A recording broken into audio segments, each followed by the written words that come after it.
Nós vamos ouvir agora Delton Carvalho, que é professor de Direito Ambiental da Unicinos. Ele está por Zoom, porque está no Rio Grande do Sul, né? Nós até tentamos que ele estivesse aqui conosco, mas a gente sabe da questão do transporte aéreo do Rio Grande do Sul, das dificuldades que estamos com relação ao aeroporto. Então, nós vamos ouvir o Delton Carvalho pelo Zoom. Então, está tudo ok? Boa tarde, me escutam? Okay. Conseguem me escutar? Ok, Delton, estamos escutando sim. Pode continuar, você tem Perfeito, 20 minutos. Perfeito. Antes de iniciar aqui a minha fala, eu gostaria de saudar efusivamente os deputados Gilson Daniel e o deputado Léo Prates por essa iniciativa, pelo requerimento, pelo agendamento dessa reunião, dessa audiência extraordinária. E na pessoa desses, eu parabenizo a todos os demais deputados e as deputadas que aqui estão. Eu gostaria também de saudar, não posso deixar de saudar, a Regina Alvalá, do CEMADEM, instituição dotada de grande relevância no nosso país para questão de risco de desastres, a Ana Tune, que me antecedeu falando também brilhantemente sobre as mudanças do clima e o papel do governo, e estou ansioso por depois ouvir o Cláudio Ângelo, do Observatório do Clima, outra instituição de muita importância no nosso país. Eu sou professor em Direito, fiz meu pós-doutorado em 2013 na Universidade da Califórnia, em Berkeley, e ano passado fiz meu segundo pós-doutorado, ambos sobre Direito dos Desastres, e do ano passado foi início desse ano, foi em New Orleans, onde eu pesquisei o pré, o durante e o pós-desastre e o papel do direito. E essa coincidência terrível. Nada que eu fale aqui hoje vai representar para os senhores e para as senhoras o que nós estamos vivenciando nesse momento. Nós estamos vivenciando um desastre que tomou por completo o Estado. Não apenas o desastre humano, o desastre dos vulneráveis, o desastre das pessoas, da vida humana, em última escolha o mais impactante, mas um colapso também das estruturas críticas, das infraestruturas críticas, e eu vou apresentar para os senhores e para as senhoras o que já existe no nosso direito e que, se fosse cumprido, na minha opinião, teria mitigado de forma muito significativa o que nós estamos vivenciando. Como eu disse, eu não consigo representar em palavras o que nós estamos vivenciando. Eu inicio pedindo escusas por não poder estar presencial. Seria uma grande honra estar na Câmara dos Deputados falando com vocês, mas até ontem a cidade em que eu vivo estava completamente inviabilizada de tráfego para sair dela. Então, essa logística foi impossível e, portanto, aqui estou com vocês no formato remoto. Essa imagem descrita aqui, tanto pela Ana Tune quanto pela Regina Alvalá, imagens podem representar e podem trazer informações muito mais convincentes do que muitas palavras. Então está aqui o aumento da temperatura média do planeta. E o que é esse aumento da temperatura média, que nós já chegamos a 1,1 grau centígrado? O que ela é 1,18, por isso que geralmente se fala 1,2. O que ela repercute? Ela repercute, por vezes se pensa que é pouco, mas ela repercute um deslocamento da média da temperatura. Esse dado, essa imagem, eu não tenho uma imagem do Brasil, mas eu tenho essa imagem do hemisfério norte, e ela demonstra de forma muito evidente que os eventos extremos, eles acabam se normalizando com a elevação da temperatura. Nós vemos uma imagem lá em cima menor, de uma média do antigo normal, e que aqui foi muito bem apresentado pela Regina, e agora um novo normal que começa a aumentar a frequência de uma série de eventos extremos. Pois bem, essa é o novo normal, essa é a nova realidade climática do nosso planeta. E, portanto, eu trago em imagens os desastres climáticos, que, como a Regina mencionou muito bem, não se trata mais como naturais, porque o risco é natural, mas o fenômeno depende de vulnerabilidades para ele se transformar num desastre. E somos um país rico em vulnerabilidades. E aí vejam que as duas imagens, tanto de desastres climáticos quanto tecnológicos, são praticamente idênticas. Por quê? Porque por detrás dos desastres, a equação de um desastre é formada pelo risco, no nosso caso hoje debatendo climático, e de outro lado, vulnerabilidade. E existindo vulnerabilidade, o direito tem um papel enorme em reduzir vulnerabilidades. Só para dar os últimos dados do evento que estamos vivenciando aqui no Rio Grande do Sul. Senhores e senhoras, saibam que 400, isso é o dado de hoje, 450 municípios de um total de 497 municípios foram atingidos. Esse é o equivalente a 90% do estado. 90% do estado foi afetado. Esses números são provisórios, eu tenho certeza que eles irão, desafortunadamente, aumentar. Eu tenho mortes confirmadas já em quase 150, desaparecidos 127 e feridos 800. Mas esse número ainda é provisório. Um dado importante, como a Ana Toni mencionou antes de mim, nós temos 10 milhões, e aqui vem o elemento vulnerabilidade, 10 milhões de pessoas vivendo em áreas de risco. Nós temos prejuízos já com o pós-desastre na margem de bi. O Katrina, eu aprendi em janeiro, foram em torno de 160 bilhões para a reconstrução, em dólares de prejuízos. E como a equação desastre, deputado e deputada, a equação do desastre vem de vulnerabilidade e risco, vejam só, nossos investimentos em prevenção nos últimos 10 anos só diminuem paulatinamente. Eles vêm diminuindo, e eu digo aqui, orçamento. Não estou falando nem de investimentos, são dados do Contas Abertas, que é um dado já divulgado, é um dado demonstrado, comprovado, público. E, portanto, aqui está o incremento da nossa vulnerabilidade, reduzindo enquanto o nosso cenário climático vem aumentando. A equação para o desastre está feita. Infelizmente, eu tenho que fazer essa advertência. O maior número de mortandade foi em 2022, com 25% das mortes dos últimos 10 anos. E eu reitero que estamos orçando menos. E mais do que isso, não há sequer o dado das aplicações dos recursos financeiros desse percentual que já é de decréscimo. O que se aprende com esse chamado direito dos desastres, que foi um direito criado pós-Katrina, pelo meu orientador na Universidade da Califórnia, em Berkeley, é que a fase preponderante, como muito bem dito nessa comissão, e me alegra muito ter ouvido isso, é a fase de prevenção e de mitigação, que é a fase anterior ao evento. E o que une todas as fases é a gestão do risco, chamada gestão circular do risco. Isso significa que mesmo na resposta emergencial, deve-se ter gestão de risco para evitar o agravamento. Na compensação, a compensação significa responsabilidade civil, seguros, auxílio governamental. Deve ter gestão de risco como palavra de ordem. E, por fim, a reconstrução, isso para o Rio Grande do Sul já iniciou esse debate. Qual reconstrução? Eu venho chamando de reconstrução, porque muitos locais, desafortunadamente, não poderão ser reconstruídos ou serão reconstruídos com a necessidade de uma nova engenharia equiparável, resiliente, equiparável com o novo cenário climático. Em todas essas fases, vejam que para eu fechar esse ciclo, é necessário gerenciamento de risco, inclusive na fase final, que é a da reconstrução ou deslocamento das vítimas.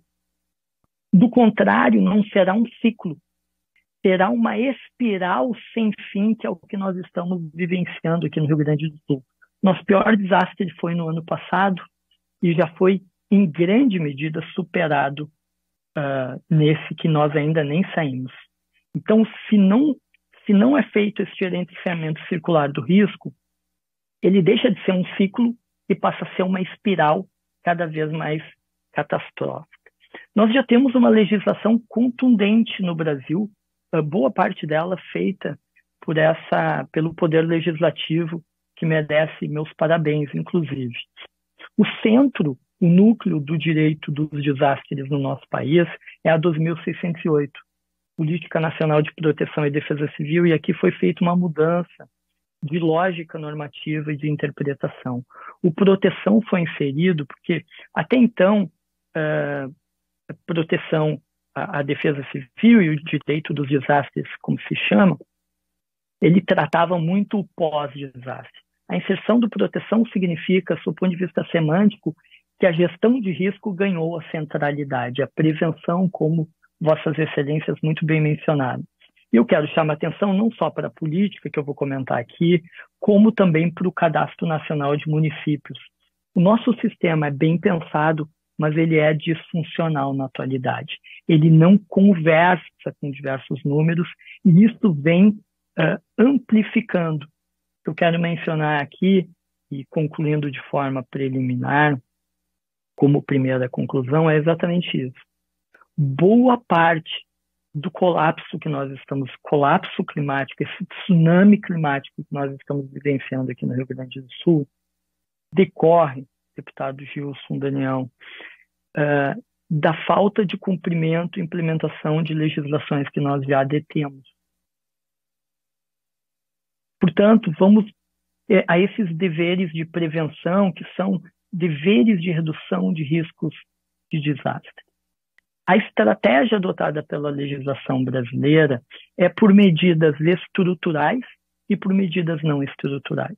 As medidas estruturais são obras de engenharia civil, diques, muros, casas de bombas, e estamos ouvindo falar muito delas agora no atual desastre.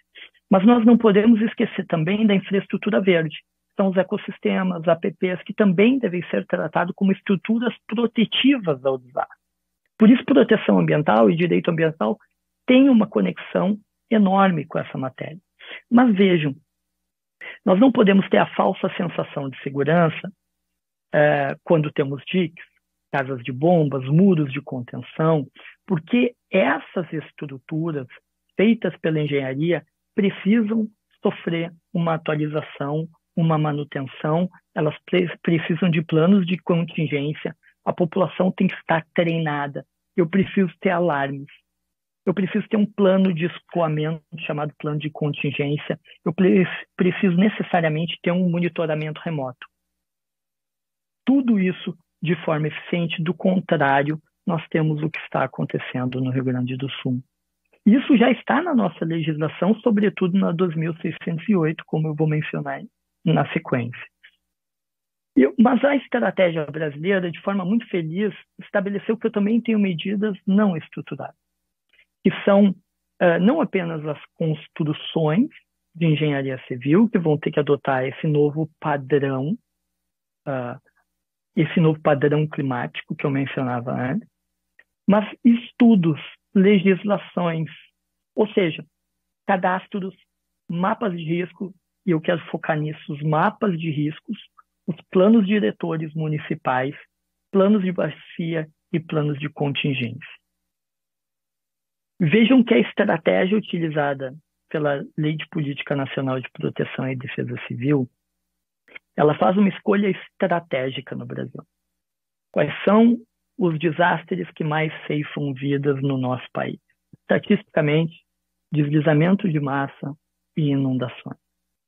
Portanto, a escolha foi estabelecer um cadastro nacional de municípios, que foi regulamentado apenas 10 anos após, agora em 2021, após a Lei de Política Nacional de Proteção e Defesa Civil. Os municípios inseridos nesse cadastro precisam fazer cartas geotécnicas, fazer mapas de riscos, e esses mapas de riscos precisam ser levados para os planos diretores pelo Legislativo Municipal, criando restrições de ocupação dessas áreas. Não significa que elas não possam ser ocupadas jamais.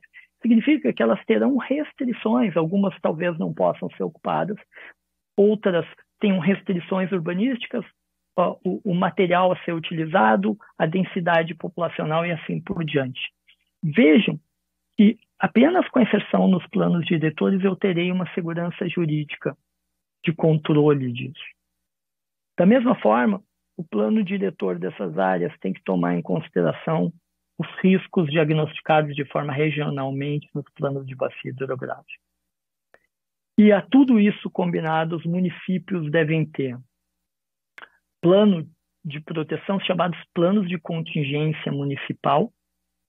Os estados devem ter esses planos de contingência e o país deve ter esse plano de contingência. Como vocês veem, e muitos daqui conhecem bem seus municípios, sabem que o município dependerá de apoio, depende de apoio para conseguir instrumentalizar todo esse arsenal de gestão de risco de desastre.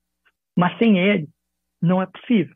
Eu fiz uma pesquisa com o meu grupo de pesquisa no ano passado, na Unicinos, e diagnostiquei que até o ano passado, e por isso que eu digo que é disfuncional o nosso sistema, apenas 40 municípios dos 5.500 e poucos municípios que temos no Brasil estão no cadastro. Só o CEMADEM já monitorou 100 municípios que estão em áreas de grande risco. Mas o cadastro, que é um instrumento que serve, que irradia os deveres normativos, o cadastro tem 47. Qual o motivo? Porque ele é voluntário. Ou o município se inscreve e acaba tendo toda uma série de obrigações para as quais ele muitas vezes não sabe se ele vai ter financiamento do Estado e da União para lhe apoiar. Esses estudos são estudos tecnológicos, são estudos científicos importantes e, obviamente, que têm custos. E, na minha opinião, esse decreto, com todo o respeito que tenho a ele, esse decreto deixou de mencionar também, ele ficou muito programático. Ele não diz qual o tipo de desastre que deve entrar no cadastro. Qual a intensidade de desastre? É uma inundação de 100 em 100 anos? É uma inundação que tem tantos óbitos? Ou seja, em algum momento vai ter que se criar um critério para uma primeira leva de municípios adentrar no cadastro e, a partir daí, ter implementado todo o regime que me parece muito adequado para evitar as perdas. Nós não vamos conseguir evitar as chuvas, mas as perdas nós temos como evitar, mapeando as áreas de risco e planejando qual será a nossa resposta emergencial. Do Rio Grande do Sul, deputado e colegas, apenas eu fui atrás dessa pesquisa, desse dado, falando apenas do meu estado, apenas 13% dos municípios têm mapas de risco. E eu não vou nem adiante saber quantos deles implementaram no plano diretor, quantos deles implementaram na sua política urbanística de redução de risco de desastres, quantos têm planos de contingência para suas infraestruturas críticas. Lembrando e recapitulando uma informação que eu dei aqui antes, 90% dos nossos municípios foram afetados, mas só 13 têm mapa de risco. Sem isso, não se consegue desenvolver qualquer política pública de gestão de risco de desastre. As obrigações previstas na nossa legislação, a União compete apoiar municípios no mapeamento e estados no mapeamento. Sem esse apoio estratégico da União, é muito difícil fazer essa grande mobilização nacional de adaptação climática. Da mesma forma, instituir e manter o cadastro que eu mencionava antes, realizar monitoramentos, tudo isso competindo à União. Aos estados, eu venho chamando isso de zoneamento climático estadual.